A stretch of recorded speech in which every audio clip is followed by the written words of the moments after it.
सोबत है जो सोबत है सोबत है जो जागत है सो पावत है जो सोबत है जो सोबत है जो जागत है सो पावत है।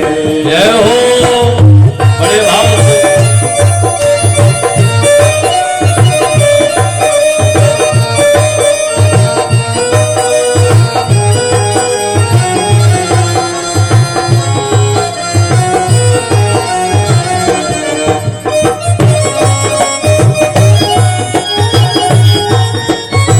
जय हो प्रभु।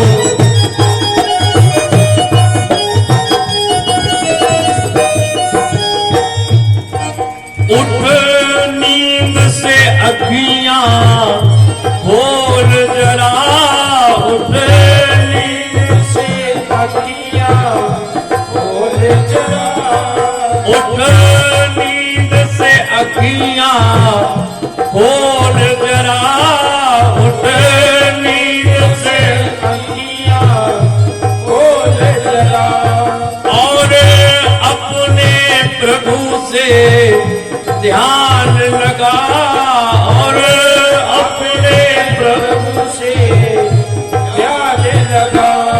यह प्रीति करण की रीति नहीं, यह प्रीति करण की रीति नहीं, यह प्रीति करण की रीति नहीं, यह प्रीति करण की रीति नहीं।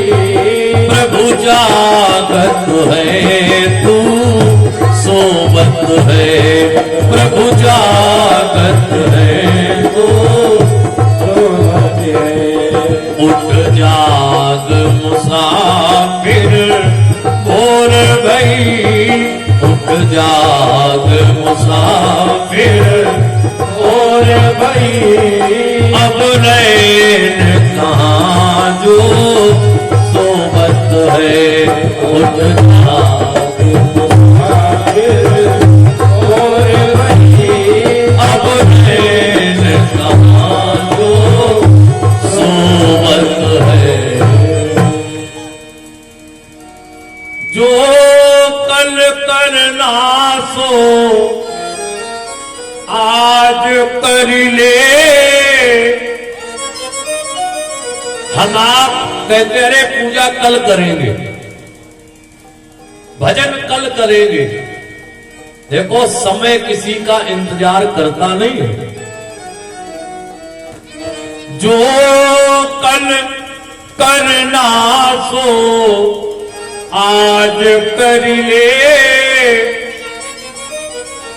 जो आज करना सो अब कर ले। जब चिड़ियों ने चुग खेत लिया,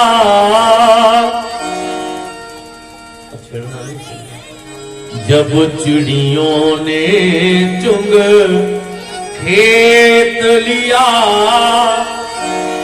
अब पछताए का होबत है।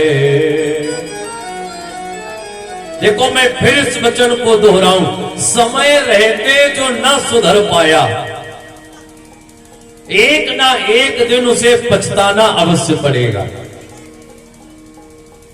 जीवन में समय की बहुत बड़ी महत्वता है। और देखो समय तो अपनी राह पर बहता चला जा रहा है। ये जो संसार है ना, शंकराचार्य जी ने मणि रत्नमाला में लिखा है, संसार किसे कहते हैं? संसरति इति संसारः, जो धीरे धीरे सरक रहा है उसे संसार कहा गया। जो कल था वो आज नहीं है, और जो आज है वो कल नहीं रहेगा। आज जिस पृथ्वी के, आज जिस भूमि के हिस्से के हम मालिक बने बैठे हैं, हमसे पहले कोई और था और हमारे बाद भी कोई और ही होगा। हम आप बड़े घमंड में भर जाते, ये मेरा है। अरे साहब, हमने बड़ी मेहनत करी है, इतना कमाया, इतनी जमीन बढ़ाई, लेकिन विचार करना, वो हम अपने मन का संतोष भले ही कर लें, लेकिन ये सब हमारे काम नहीं आने वाला। वहां जाने के बाद हरि के भजन बिन, बिंदु जी ने लिखा, ये नहीं पूछा जाएगा कि कितनी बीघा जमीन थी, ना, ये नहीं पूछा जाएगा कि कितने बड़े पद पर तुम बैठे थे, ये नहीं पूछा जाएगा कि गांव में मान सम्मान तुम्हारा कितना बड़ा था। वहां तो हरि के भजन बिन अकेला रहेगा, न कायम ये जग का झमेला रहेगा। ये घर परिवार, गोकर्ण जी कहते हैं, ये हमारे संग जाना नहीं है, लेकिन वो धुंधकारी पापी पाप करने से बाज आता नहीं है। एक दिन अपने पिताजी से जाकर कहा, पूजा पाठ करके खूब दक्षिणा तुमने इकट्ठी करी है, खूब पैसा तुमने कमाया है, इतने पैसे का करोगे क्या? ऐसा करो, थोड़ा पैसा हमें भी दो। आत्मदेव पंडित जी बोले, कहां से लाऊं तेरे व्यसनों को पूरा करने के लिए धन? तूने जुआ शराब में सब बिल्कुल बर्बाद कर दिया है। जब पंडित जी ने धन देने से मना कर दिया, हे लाला, बिल्कुल शांत, बोलिए बांके बिहारी लाल की। अब धुंधकारी अपनी पिता के ऊपर हाथ उठाने में भी पीछे नहीं हटा। देखो, आज भी जो पुत्र अपने पिता को मारने पीटने को तैयार हो जाए, अपने पिता के लिए अपशब्द जो बोल दे, बहुतों को देखा होगा माता पिता के लिए गाली देने लगे, अपमानित करने लगे। आज भी वही पुत्र, उनका नाम कोई भी बना रहे, वही पुत्र धुंधकारी ही है, वही पुत्र धुंधकारी है। देखो, हर जगह भागवत जी में कंस के मरने की कथा सुनाई जाती है, रावण के संहार की कथा सुनाई जाती है, लेकिन बड़ी विडंबना है, आज हमारे समाज में न धुंधकारी की कमी है, न कंस की कमी है, और न रावण की कमी है। जो धुंधकारी अपने पिता को पीटने को तैयार हुआ, गोकर्ण जी दूर बैठे गीता का पाठ कर रहे थे, एकदम गोकर्ण जी दौड़े दौड़े आए, धुंधकारी का हाथ पकड़कर अलग किया और अपने पिताजी से हाथ जोड़कर बोले, हे पिताजी, आप तो वेदों के जानने वाले हैं, आत्मदेवा पुरे तस्मिन् सर्व वेद विशारदा। सर्व वेद विशारदा, आप सब वेदों में विशारद है, सब वेदों को जानने वाले हैं। हे पिताजी, आप तो जानते हो ये मोह सबसे खराब है, मोह सकल व्याधिन कर मूला, मोह सकल व्याधिन कर सकल व्याधिन कर मूला, मोह सकल व्याधिन कर मोह सकल व्याधिन कर मूला, मोह सकल व्याधिन कर यही ते उपजत है बहु सूरा, यही ते उपजत है बहु सूरा, यही सीधे उपजत है बहु सूला, सीधे उपजत है बहु सूला। तुलसीदास जी कहते हैं सब व्याधियों की जड़ केवल मोह है। और पिताजी आप मोह में इतने ग्रसित हो गए कि अपने पुत्र के द्वारा अपमान पाकर भी आप इस मोह के भाव को छोड़ ना पाए। चाणक्य जी ने लिखा है, जिस परिवार में अपनी बात मानने वाला कोई न हो, उस परिवार को एक पल में त्याग देने में ही भलाई है। जिस गांव में कोई हमारे विचारों को सुनने वाला ना हो, जिस गांव में कोई हमारे पास बैठने को तैयार ना हो, जिस गांव में कोई हमारी बात मानने वाला ना हो, शंकराचार्य जी कहते हैं उस गांव को भी त्याग कर चले जाने में ही भलाई है। गोकर्ण जी कहते हैं आपका पुत्र ये धुंधकारी, मैं तो गाय का पुत्र हूं, और ये बार बार आपका हाथ पकड़कर झटक कर कह रहा मुझे पैसा दो, धन दो, और आप मोह में प्रेम में आंसू बहा रहे हैं। अपने पुत्र से आप कुछ नहीं कह पा रहे। इस घर को आप त्याग कर चले क्यों नहीं जाते? आत्मदेव जी के आंखों में आंसू भर आए। मोहा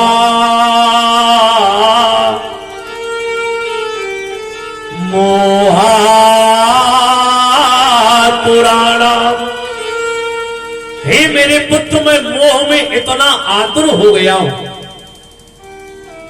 मैं त्याग कर जाना तो चाहता हूं, लेकिन अगले ही पल मोह इतना बढ़ जाता है। देखो, ये आत्मदेव की कथा नहीं है, ये हमारे जीवन की कथा है।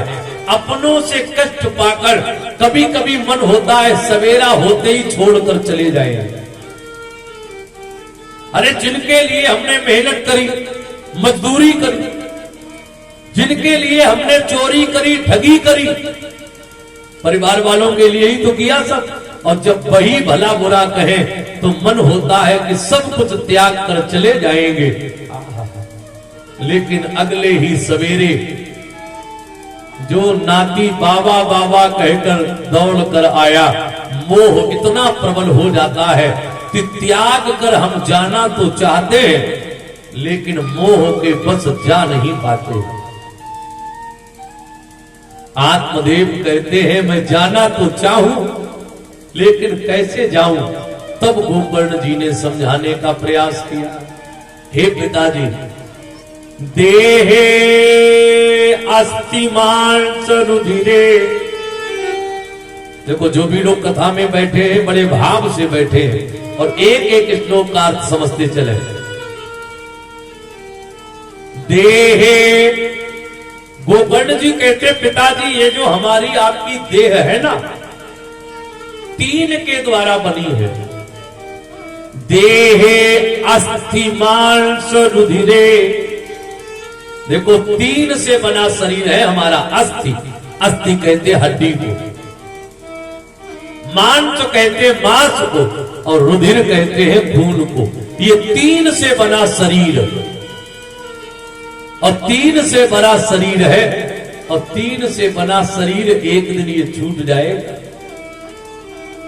आत्मदेव जी बोले ये तो मैं भी जानता हूं। अस्थि मांस रुधिरे अभिमतिमो त्यजत्वम। इस शरीर को त्याग कर इससे मति हटानी पड़ेगी। यहां कोई अपना नहीं है। ज्याया सुतादि सुसुदाम। हे पिताजी, ज्याया कहते हैं बेटी को, सुत कहते हैं बेटा को। यहां न बेटी अपनी है न बेटा अपना है। विसुसुदा, संसार के और भी सगे संबंधी अपने नहीं है। ममताम विमुल्च, इनसे ममता छोड़ दो। और हम आप विचार करके देखें, ये ममता मन से जाने वाली नहीं है। तू न गई मेरे मन से वास्तव में कवियों ने कितना सुंदर लिखा। ममता तू न गई मेरे मन से, अपने तन से ममता, अपने धन से ममता, अपने परिवारी जनों से ममता। और देखो ये ममता, ये मोह भी बदलता रहता। बालपन में माता पिता से ममता जुड़ी, ध्यान देना। ब्याह हो गया, पत्नी से ममता जुड़ गई। बाल बच्चे हुए, उनसे ममता जुड़ गई। बुढ़ापा आया, नाती पंती से ममता जुड़ गई।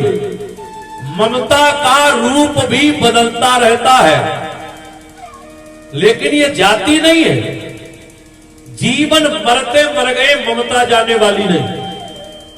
पाके केस, बाल सफेद होने लगे।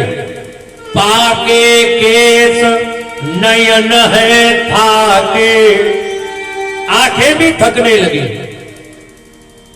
इंद्रियां कमजोर हो गई, कानों ने सुनना बंद कर दिया, जीभ लड़खड़ाने लगी, दांत भी टूट गए, हाथ भी काम करना बंद कर गए, पैर भी चलना छोड़ गए, लेकिन लेटे हैं चारपाई पर। और ममता गई हो तो बोलो, उठकर चले नहीं चुक रहा है। और दरवाजे पर खट से आवाज आई तो घर वाले बड़े बूढ़े पहले पूछते कौन है। अरे जो है सो बना रहे, लेकिन जब ममता बड़ी विचित्र है। पाके केस नयन है थाके, ज्योति गई नैनन से, लेकिन तू न गई मेरे मन से। ये ममता जाने वाली नहीं है। जब एक ही भाव बन जाए, अब कछु नाथ ना।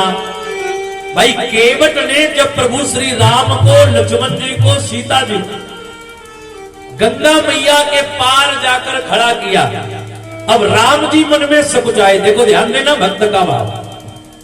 श्री राम जी ने मन में विचार किया, आहा इसने मुझे पार किया है, और केवट की उतराई कभी रखनी नहीं चाहिए। अब लेकिन हम तो आए हैं तपस्वी बनकर, तापस वेश विशेष उदासी, 14 बरस राम वनवासी। हम तो तपस्वी वेश धारण करके आए हैं। केवट ने मुझे नाव पर बैठाकर पार किया है। अब इस केवट को मैं दूं तो क्या दूं, हमारे पास तो एक ढेला है नहीं। लेकिन माता सीता ने पियही की सिय जान निहारी।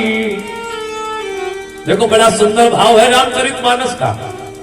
और सर्दी में जितने लोग आप आए हैं, आनंद लेते रहना, क्योंकि सर्दी भी बहुत पड़ रही। बाजी बाजी तो घर ही में आग के पास बैठे बोले महाराज कथा का एक एक शब्द साफ सुनाई पड़ रहा।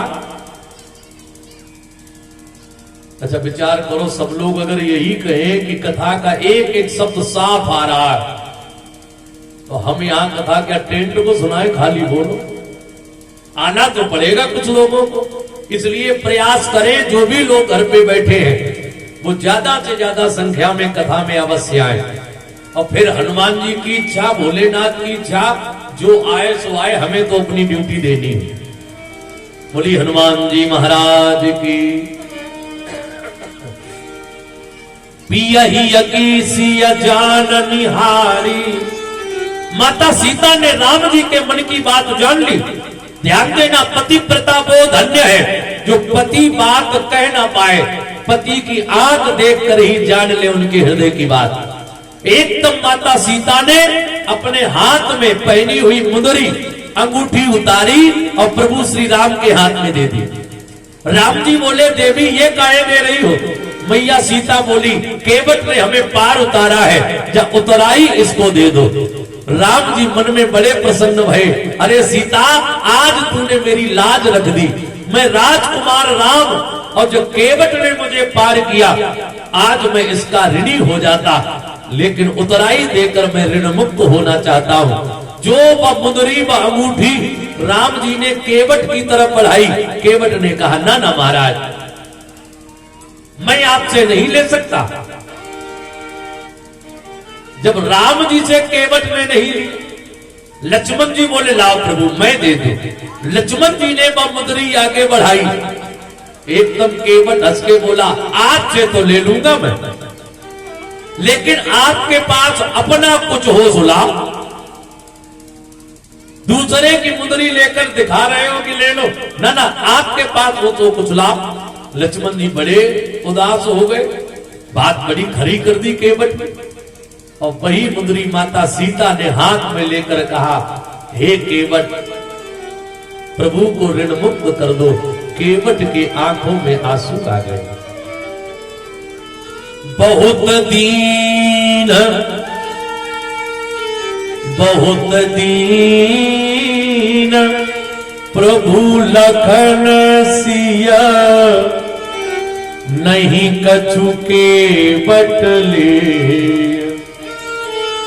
बहुत देने का प्रयास किया लेकिन केवट लेने से मना करना और हाथ जोड़ करके दिया हे प्रभु राम, मैं आपको ऋण मुक्त कर दूंगा, लेकिन कब? फिरती बार नाथ जो देवा। 14 वर्ष के बाद जब आप लौट कर आओगे ना, आप जो भी मुझे हंसते हुए दे दोगे मुझे सार्थ स्वीकार होगा। काहे? अभी नहीं ले सकता। देखो केवट भी बड़ा चतुर है, वो जानता है प्रभु से अगर अभी ले लिया तो प्रभु ऋण मुक्त हो जाएंगे। अब 14 वर्ष के बाद जब प्रभु श्री राम लौट कर आएंगे ना, यदि कहीं और किसी को पार करने के लिए मेरा काम है नाव चलाने का, मैं किसी को बैठाकर उस पार करने को पहुंचा और प्रभु राम उसी समय इस घाट पर आ गए, वो ये नहीं सोचेंगे कि केवट आ जाए तब मैं पार हो पाऊं, ना ना, वो तो किसी की भी नाव पर बैठकर पार हो जाएंगे। और यदि ये मेरे ऋणी बने रहेंगे तो कितनी भी नाव इस किनारे पर खड़ी रहे, इनकी निगाहें केवल मुझे ही ढूंढेंगी, क्योंकि मुझे केवट के ऋण से मुक्त होना है। ताकि प्रभु 14 वर्ष बाद आप लौट कर आओगे, आप जो भी दे दोगे, आप इस नदी के किनारे की, गंगा के किनारे की बालू उठाकर दे देना, वो भी मैं शीश पर धारण कर लूंगा। राम जी के आंखों में आंसू भर आए। केवट बोला हे प्रभु, अब कछु नाथ न चाहिए मोरे, अब कछु नाथ न चाहिए